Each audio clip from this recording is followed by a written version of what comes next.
Well, welcome back to your favorite calculus class, you guys. I want you to recall that the origins of calculus are connected to two classic problems. The first was, for a curve, can we find the slope of the tangent, right? Right at that point. We use that limiting process to do that. If you remember, the limit is h goes to 0 of f of x plus h minus f of x all over h, right? We use that limiting process to do that, to take the slope of the secant, then we moved it down as h goes to 0 to get that slope of the tangent.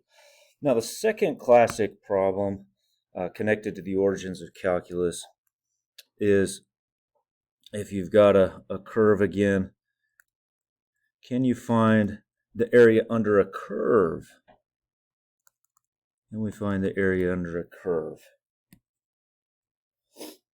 And that also is solved using a limiting process as well. So we're going to begin by introducing some notation to make the development of this easier and address that classic problem. So let's start with some sigma notation. This is the capital Greek letter sigma right there. It means sum of, right? Sum it all up. So this is saying let's sum up using this formula from I being 1, our lower bound, to our upper bound of I being 4. So this will become, if I is 1, let's use the formula. 3I is 1 minus 2 plus, we're summing this all up. That's what that capital Greek letter sigma means. Sum it up. Plus, now let's let I be 2. 3 times 2 minus 2, again using the formula, plus, now our I is 3. 3 times 3 minus 2 plus, and notice our upper bound here, we only go up to I being 4. So we got 3 times 4 minus 2. So we got 1 plus 4 plus 7 plus 10. We end up with 22 for this. Let's do it here with a little bit of trig. In fact, this would be a good time to go ahead and pause the video and try this. This time we have k instead of I. So I've shown here how I've written that out with my k being 1, clear up until my upper bound, k being 4. And I took the negative 1 to the 1 power is negative 1. Cosine of 1 pi is just a negative 1. Negative 1 squared is a positive 1. Cosine of 2 pi is 1. Negative 1 to the third is a negative 1. Cosine of 3 pi would be negative 1. Negative 1 to the fourth is a positive 1. Cosine of 4 pi is 1. So it looks like we got 1 plus 1 plus 1 plus 1. So we end up with 4 on that. All right, let's take a look at this one now. Let's go the other way around. If this is for I being 1, this is for I being 2, this is for I being 3, dot, dot, dot. It looks like our last I here would be 15, right? So we're trying to come up with the sigma notation. So it's the summation.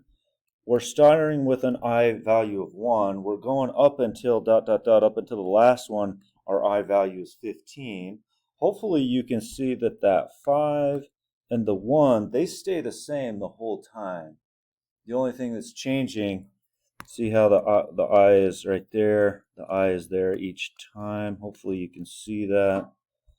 5 or 1 plus that I, all right? So that would be our formula for that one. Let's see if you can do it on this next one. Let's just use k this time.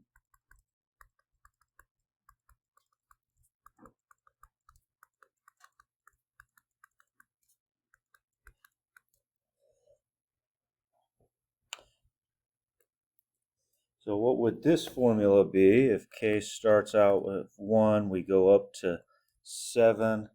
Hopefully you notice that they're changing signs, right? The first one's negative, the next one's positive. Here's a big hint. If you're alternating signs, you're either going to go negative 1 to the k if the first one's negative, if you're starting with k being 1, or it'll be negative 1 to the k plus 1.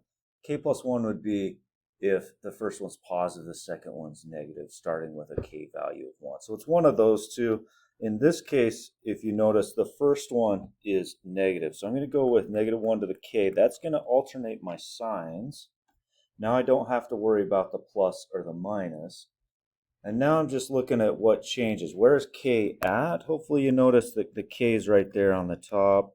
The 7 stays the same, right? And this last one, no, I'm sorry, the 7 on the bottom stays the same. The last one, if k is 7, it'd be 7 over the 7 that's staying the same. So you have a k on the top, and the 7 on the bottom stays the same. And that -1 to the k alternates the signs there. And of course, you could check it by writing it out. All right, here's some rules for finite sum. So if you have a constant in front of the formula, you can go ahead and throw that in front. And if you've got a summation or a difference, you can split them up into two separate ones. And then here's some formulas. So the summation, and let me give you an example of this. So let's say we have I being 1 up to 3 of, let's say, 5. Okay? If we were just to write this out, I being 1, it's 5. Notice there's no I to plug into. Plus 5 when I is 2. Plus 5 when I is 3. So this ends up being 15, right? Let's use the formula this time instead. This is saying if I have a constant from I being 1 up to n, in this case my n is 3, then it says the summation would be c times n. So in this case our constant is 5, our upper bound is 3. This is going to sum up to 15. Do you see how it summed up to 15? And so we can use a summation formula. Same thing on 2, 3, and 4. Those are just for different formulas. But we're gonna use those. Those will be very handy for us as we move on into some of these examples. Here we've got the summation from I being 1 up to 15 of 2i minus 3. And hopefully you're looking at this and thinking, boy, that's going to take kind of a while, right? Like if I plug 1 in and add it up, then I add 2, 3. I got to do this 15 times. Well, what if instead of 15, what if it was like 150? You're like, man, no way I'm going to do this 150 times and add it up. Forget that. So that's why we want to use these formulas that we have. So here's what we have. I equals 1 up to 15, 2i minus 3. Now, if you remember, we had a formula for I.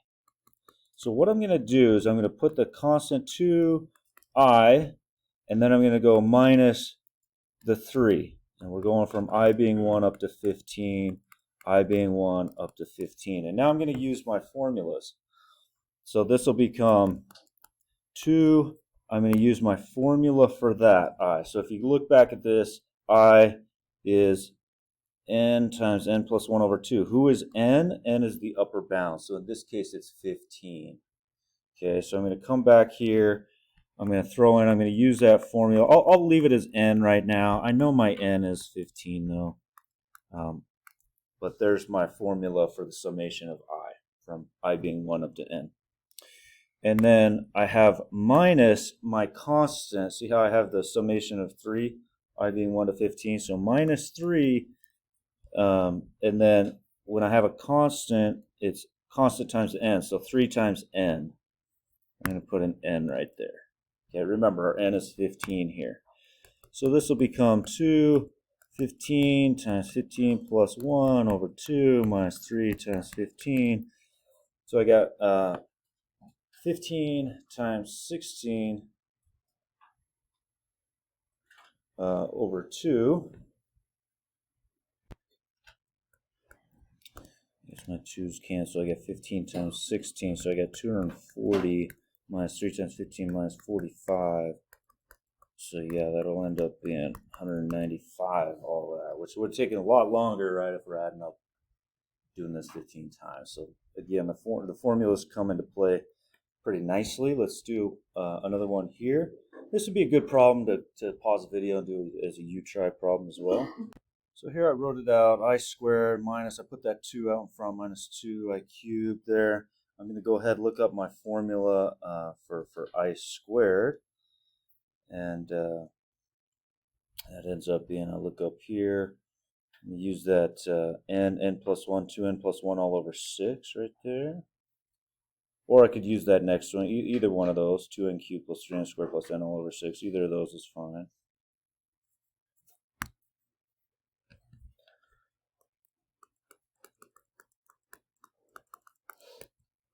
And notice this is our n, right? Our n is 10 here.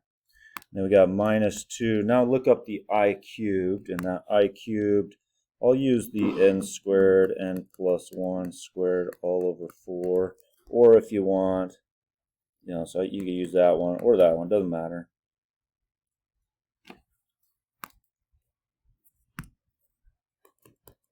So we got 10 times 10 plus 1 times 2 times 10 plus 1 all over 6. Minus 2, I got 10 squared, 10 plus 1 squared, all over 4. So it looks like we got 10 times 11 times 21 all over 6 minus 2 times 100 times 11 squares, 121 all over 4. So we got 385 minus 6050. Which is negative 5665. All right, now we're going to take the limit as n goes to infinity. We're going to practice taking a limit involved with these formulas, and that's to prepare us to be able to use the limiting process to find the area under a curve. Okay, but let's go ahead and do it with some of this notation here. So here we've got the limit n goes to infinity of 1 over n squared. And then this right here, I'm going to use that formula. Now remember, the formula, the summation of I was n times n plus 1 all over 2. And notice it's from I being 1. There's no number up there. It just leaves it to n. So I can go ahead and leave this in terms of n. So what we'll have here is the limit as n goes to infinity of, I'm going to go ahead and distribute that and then multiply by the 1 in front. So I got n squared plus n all over 2n squared, which is limit as n goes to infinity of n squared over 2n squared. That's our common denominator of n over 2n squared. So we got limit as n goes to infinity. I've got a half plus 1 over 2n. And then I'm going to run this to infinity. Well, as the n goes to infinity, I've got 1 over this huge number, 1 over infinity, right? That's going to go to 0. And so this just ends up being a half plus 0, so we get a half. This would be a really good time to pause it. Why don't you try that next one? Limit as n goes to infinity of 64 over n cubed. You use the formula there for I squared. All right, I plugged in I squared. I used the one where they had multiplied it out, so that 2n cubed plus 3n squared plus n all over 6. I do notice 64 and 6, those will both go into 2, so that'll give us 32 thirds. And then I'm going to go ahead and multiply that through as well as the n through there, right? So we have limit as n goes to infinity of 64n cubed plus 64n squared.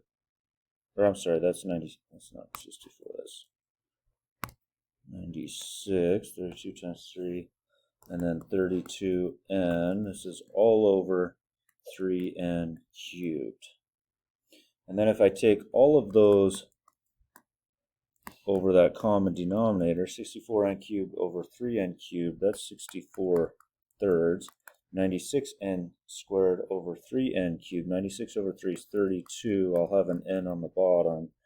And then 32 over 3, and I'll have 2 n's on the bottom. Now I run this as n goes to infinity. 32 over infinity, that'll go to 0. 32 over a huge number will also go to 0, right? So that n goes to infinity. And so we're just left with 64 thirds plus 0 plus 0. And so you should have got 64 thirds on that. This next one's also not a bad problem to make it a U-try problem. So I went ahead and multiplied 2i times 2. I got 4i over n squared. I put that 4 over n squared part out front so I could replace this with our formula for I. And so it looks like we've got the limit as n goes to infinity of 4 over n squared.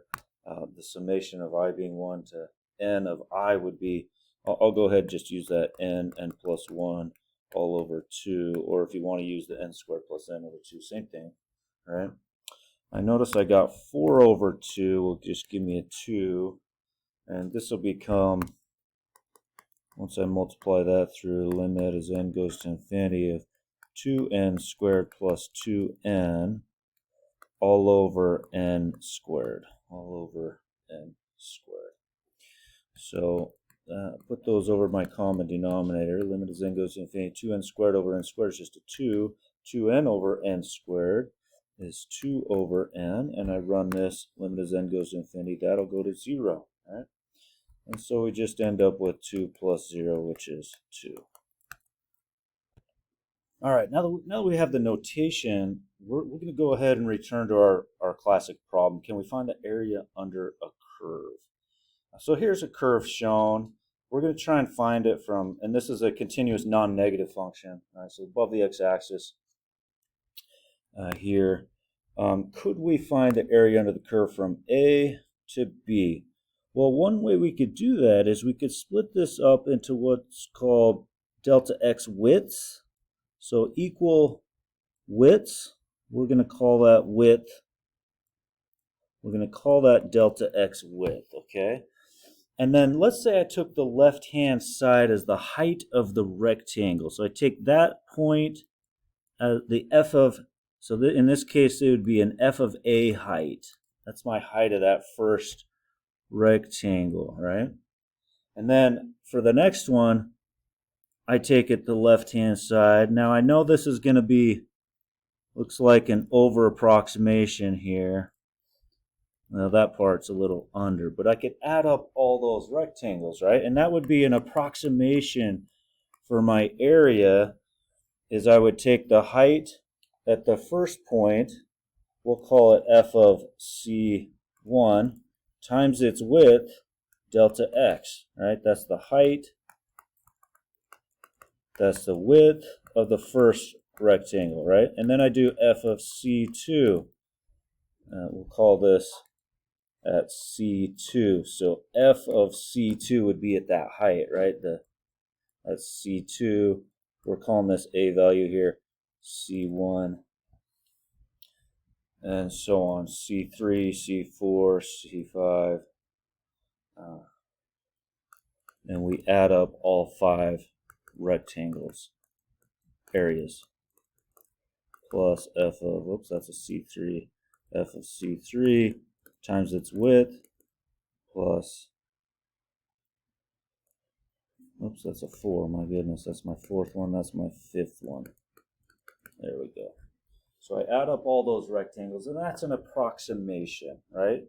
But what we're going to do is we're going to do this. Well, actually, let me keep going with that. That's a decent approximation, right, with 5 rectangles. If let me erase all this. If I increase the number of rectangles, in other words, I make my delta x be smaller. So let's say I do 10 instead, or how, I don't know if that's 10, but you see how I have less error here? It's a little bit better approximation of it, right? As my delta x gets smaller. Well, if I go even smaller than that, let's say I cut those in half, it's an even better approximation of the area. So what this is this is a limiting process. I want the delta x to be going to 0. So when we're finding the area under a curve, the first thing we'll do is we'll find the width. And the width is always b minus a over n. Again, we want delta x to go to 0. In other words, we want the number of subintervals. N is the number of subintervals. In other words, the number of rectangles we're creating. We want that to go to infinity because we want delta x to go to 0. We want to be dividing by infinity. We want limit as n goes to infinity of this. Okay, so that's number 1. We want the width of the rectangle. That's what we'll do first. Okay, the second thing is we're going to have to find the height of each rectangle. The height of each rectangle that we're summing up at some value of x we're calling that CI. Remember that was like C1, C2, and so on, right? So CI is going to be A, wherever we're starting, plus delta x, the width of the subinterval, times I. Okay? And then we're going to run the limit as n goes to infinity of this, which again will make delta x go to 0. Right? That'll make the width of the subintervals go to 0. It'll smooth it out, and it will have a perfect area. That's the third step.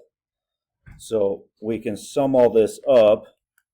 So the exact area under the curve would be the limit as n goes to infinity of the summation of all these rectangles. There's the height of the rectangle. There's the width of the rectangle. We're going from I being 1 up to n. That'll be the exact area once we go through that process, okay? So let's go ahead and run through that. And this is just a restatement of that. Okay, it's called a Riemann sum. This will be our area that we just discussed. The area under the curve for a continuous non-negative function, again, it's got to be continuous and non-negative from A to B, is given by that. So let's go ahead and find it with the Riemann sum here. We've got 1 plus x squared on this. So, in fact, let me give you a picture of this. We've got 1 plus x squared. So x squared plus 1, 0 to 3.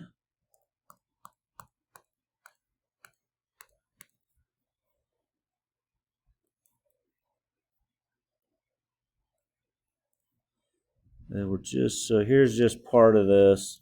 We're just going from 0 to 3. We're trying to find from 0 to 3 this area under the curve, right? That's what we're trying to find. And we're doing that by, number 1, adding up all these rectangles. So let's find the width of the rectangle first. So the width of the rectangle, delta x, is b minus a over n subintervals.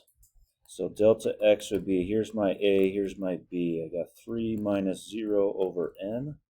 So my delta x is 3 over n. That'll be my width of each subinterval, width of each rectangle. Number 2, find the height at each x value being ci. We need to know where CI is at for each of these. So CI is given by A plus delta X times I. So our A here is 3, right? We're going from 0 to 3. That's our A, that's our B.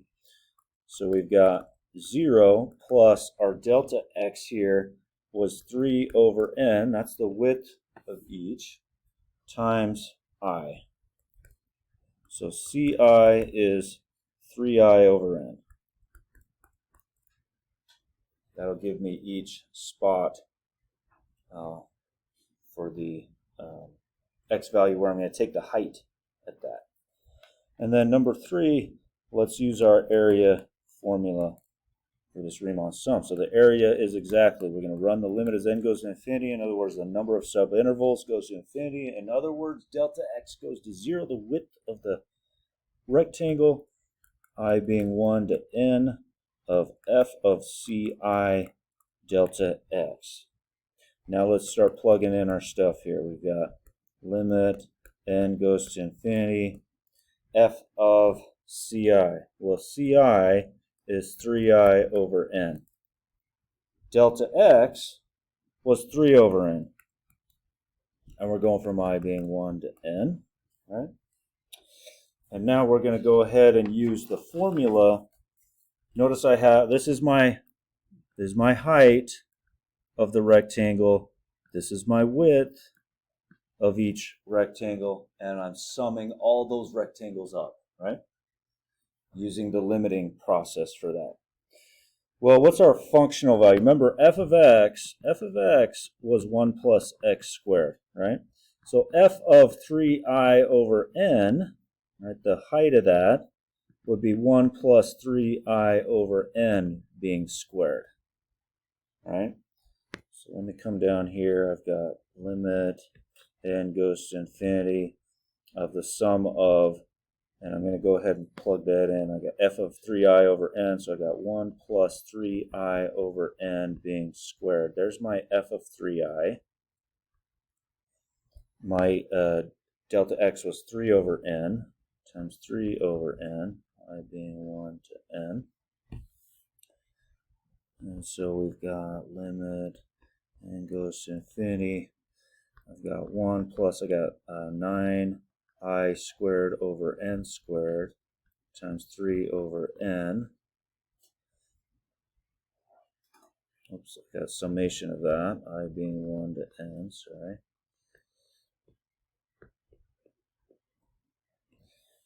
And so we've got a summation here. I'm going to go ahead and multiply that through. So I've got 3 over n plus 27I squared over n cubed. And so we've got the limit as n goes to infinity of summation of 3 over n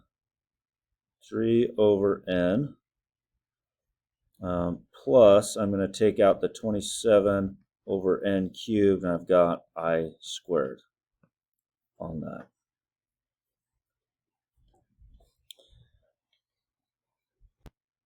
Maybe I'll put a 1 in there. That's my constant on that.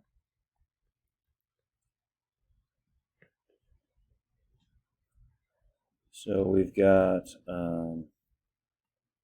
3 over n, and then I've got 1. Remember, it's constant times n, right? The formula for that, constant times n. Plus, I got 27 over n cubed. And now I'm using the formula for I squared. And so that'll be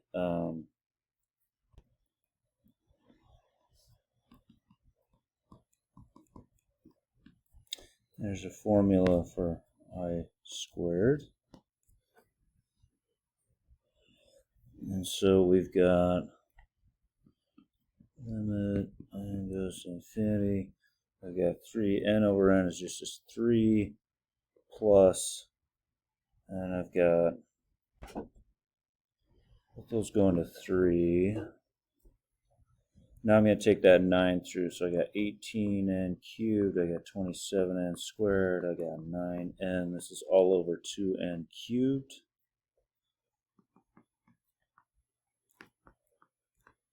So I got 3 plus, I got 18n cubed over 2n cubed. So that would be 9 plus 27n squared over 2n cubed. So that'd be 27 over 2n plus 9 over 2n squared. That'll go to 0. That'll go to 0. Looks like we end up with 3 plus 9. This ends up being 12. So the exact area under the curve, if I do it in green now, right, that area is exactly 12. Oops, I don't know why I did that. It's exactly 12. Not an approximation, exact. And we use the limiting process to do that, called the Riemann sum. All right, let's do another one. And this not a bad time if you want to pause the video and try this in yourself. That'd be a good one. Let's go ahead and make a visual. Let me go by 5s here. I got f of x equals 5x. We got that line 5x from 1 to 3. So we got a slope of 5 here. Here's that line. I know it keeps going, but we're cutting it off just between 1 and 3, and we're trying to find this area. Now with this one, you could actually, if you wanted to, and we'll talk more about this later, we could make this into a triangle and a rectangle if we wanted to, right? And we could do it that way. But let's go ahead and do it with our Riemann sum here. So number one, let's find our width of each rectangle. So our delta x is b minus a over n. Remember, this is a, that's b. 1 to 3, a to b. So our delta x is 3 minus 1 over n. Again, n is the number of rectangles that we have, the number of subintervals. So we got 2 over n as our delta x. Number 2, we want to find the height of that. Height of each at an x value of c, which will be ci. Now ci is a plus delta xi. Oops, delta, that's not a subcase. Sorry. Delta x times I there. So ci is, our a is 1, our delta x is 2 over n times I. So our ci is 1 plus 2i over n. So we're gonna find f of ci, right? We're gonna find f of ci. That'll be the height, and we'll multiply it by the width. Okay. So number 3, let's find this area. The limit as n goes to infinity of the summation of f of ci delta x, I being 1 to n. And I'm actually going to use some of this room up here. Limit n goes to infinity, summation f of ci. Well, ci is 1 plus 2i over n. Our delta x is 2 over n.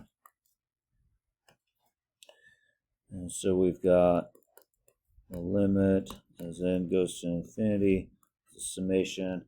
Now remember, f of x here is 5x. So f of 1 plus 2i over n is 5 times 1 plus 2i over n. So we got 5 times 1 plus 2i over n. Still have that 2 over n for our delta x.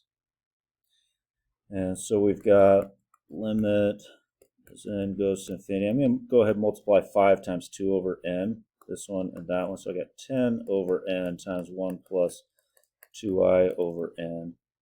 And then let me come down here, limit n goes to infinity. Let me go ahead and multiply 10 over n through. So I got 10 over n plus 20i over n squared on that.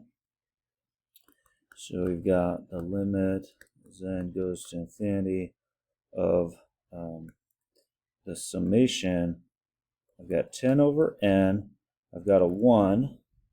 So I'm going to replace, that's my constant there, plus 20 over n squared, and I've got I.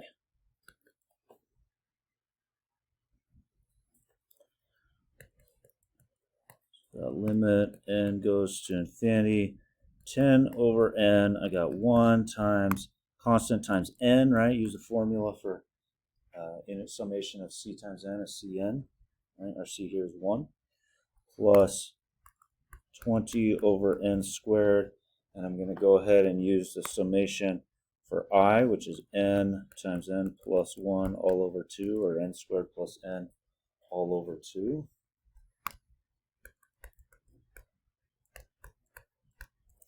So we got 10n over 10 over n, sorry, 10n over n, so we just got a 10 there, plus here we've got 20n squared plus 20n all over 2n squared. So we got a limit, n goes to infinity of 10 plus, I got 20 over 2 is a 10, n squared over n is just a 10, plus 20n over 2n squared, so I got 10 over n. And I know that'll go to 0, so I got 10 plus 10 So this area is 20. Now I said previously, so once we got this area, we did it, with calculus. In this case, because it's not a curve, it's a straight line, we could actually do this with geometric formulas, right? I have a triangle right there. What's the area of a triangle? 1/2 base. Our base here is a 2, right? That is my base. What's my height? My height is 10. Plus, what's this rectangle right there? Well, length, I have a length of 2, and I have a height of 5. So 1/2, 2 times 10 plus length times width. It looks like I got the same thing, 20. Now, again, we can only do it because it happens to be a triangle and a rectangle.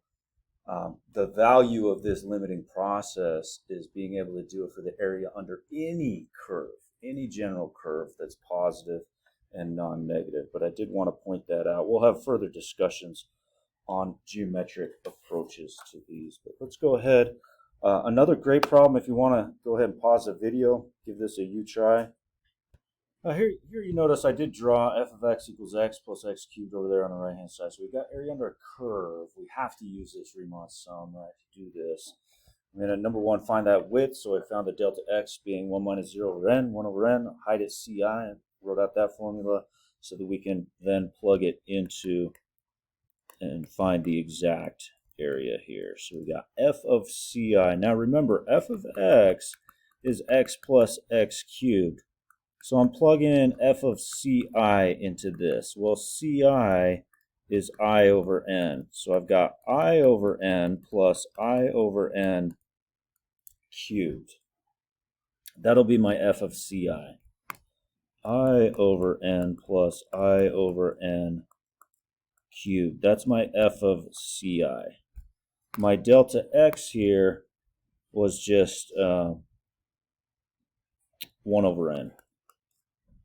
Just 1 over n. This is I being 1 to n. So we've got limit n goes to infinity. We've got I over n plus I cubed over n cubed being multiplied by that 1 over n out front.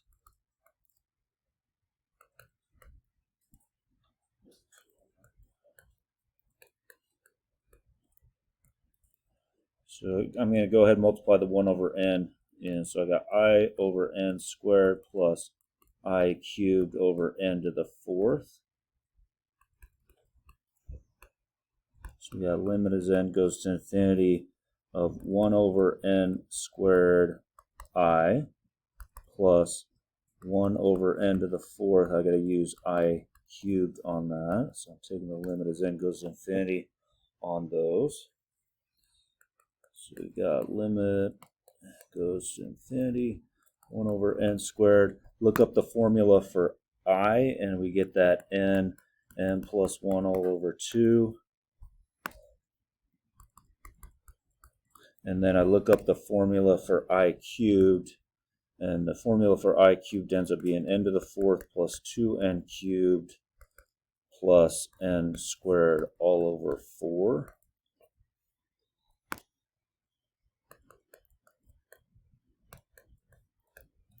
So I got n squared plus n all over 2n squared plus n to the 4th plus 2n cubed plus n squared all over 4n to the 4th. So I've got, let's see, that'd be, actually let me come down here.